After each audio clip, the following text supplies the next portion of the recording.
video is about adding an input mask in Access. So right now I have a table open, and what an input mask will do is it will show how data must be formatted for a particular field.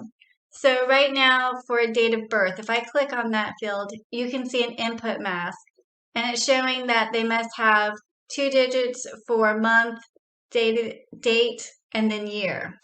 And for input mask here, you can click on the properties right here, telling me I need to save, and that's fine. And these are options it gives me.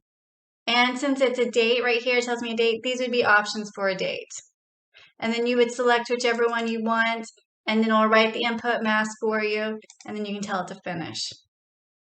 For phone number, right now I do not have an input mask, so if I were to add it, I went ahead and I clicked on the field, I clicked on input mask, I'll come over here, tell me I need to save, and that's fine. Now, it gives me a bigger list because now this is short text.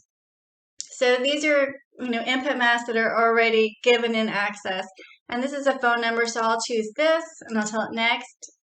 It's telling me this is how it's going to write the input mask, and that's fine. It wants to know when it stores the data, how would I like it to look. I'm going to choose the first one, and then finish. Now, another example for year joined. So this would be the year an employee joined the company.